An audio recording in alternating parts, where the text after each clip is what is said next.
All right, what do we got going on here?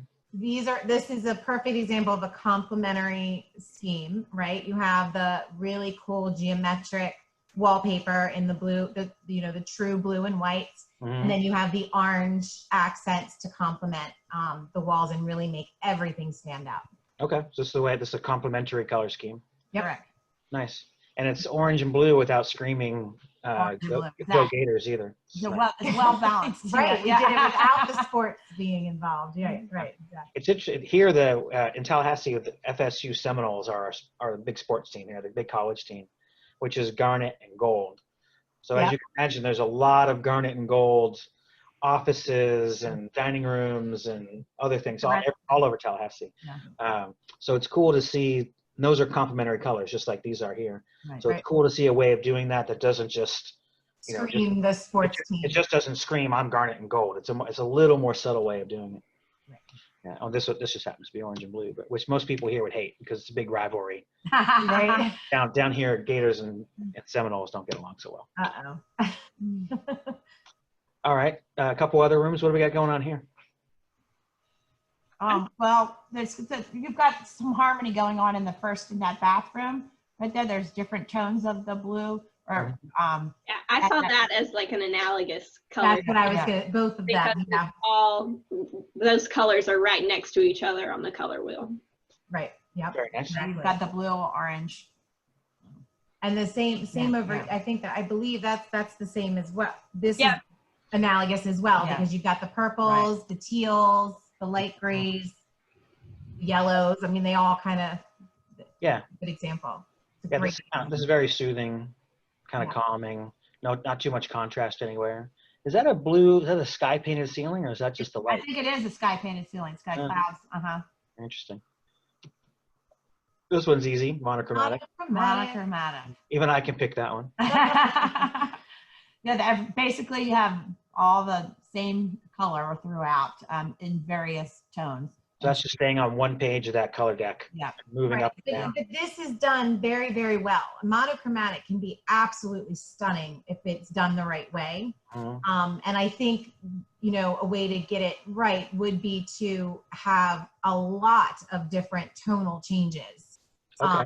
To incorporate it into the room. Like you have to make it more interesting. Like we were talking about that all white kitchen again, there's no focal point. Whereas if you have like that pillow, the neck roll on that is a real nice dark color. So and the wall is dark on that side. So it soothing contrast. Your metallics are the same tone, but obviously they shine. They have a little different character.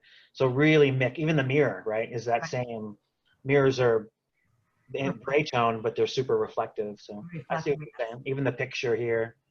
And again, just to reiterate what we were talking about in the kitchens previously, you've got the wood in the fireplace and that little bit of green on the mantle there. And again, we're bringing in those natural elements where this room is definitely monochromatic, but just a little bit of that natural element draws your eye and just it makes it more interesting. This reminds me a little of like, you ever see the movies like Sin City where they're all black and white? Yep, it is. It's like Schindler's List where they got the red. It does, yeah. It's all black and white. It really, and so you put any color in there and I think, boom. It's going to pop out. A focal point. It draws you in, Yeah, all right. So if you're going to do monochromatic, high variation, what about whites though? I feel like mixing whites is very tough. It is because there's blue whites, yellow whites, pink whites. Yeah. So you have to be pretty careful. I think there's a difference between, white paints versus other white materials. Correct.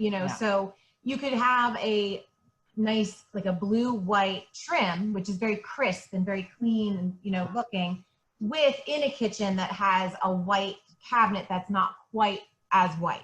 So then you have a little bit of variation, but it's subtle. And then your countertops, if we're doing, talking monochromatic in white, the countertops with a large vein, right? So we've got the basis is white, but that large gray vein will help to break that up a little bit and, kind of unite the cabinetry with the countertop. And again, so a lot of, they'll have undertones in white, like with the blues or the grays and the undertones. So like if you have a white cabinet that has a yellow undertone, it's not going to look great with a gray white. Right. So like an antique white, has that warmer undertone Correct. versus like a cool white or glacier white. Right. Is So a yeah, little- you got to pay attention to your undertones in the colors of white, basically. Yeah, whites are tough. So Yeah, doing a monochromatic in white that's a tough design. You have to be really careful with your selections there. Yeah, these days white's so popular in kitchens, white cabinets, Yeah. white counters, and it can be a real challenge to get those things to match up. Blend and make sense. Yep. Yeah, and then of course we get people call all the time and like, yeah, I just want to. They want to just add some cabinets to their kitchen or something when they say, but it's okay because it's just white, so it'll be easy. Oh, but the white. No, that's not going to be easy at all. There's like 200 whites that we have to try and figure out which one they'll go with that. But Right, exactly. it feels like a common misconception where people are like, oh, if I go white, that makes everything easy. Everything. It's actually a lot harder. And I think too, when I have clients and they come in here and they're like, oh, well, this is it's much harder than I thought because you're picking out the countertop to go with the cabinet or whatever, and it's just not. And it really exudes a mood from them. Well, I really don't like gray in my, Right. I don't like gray, or vice versa or whatever. Yeah. Or even better when she doesn't like gray and he doesn't Oh, like yes. he doesn't like the warm tones, and then always it's like fun. this the whole time.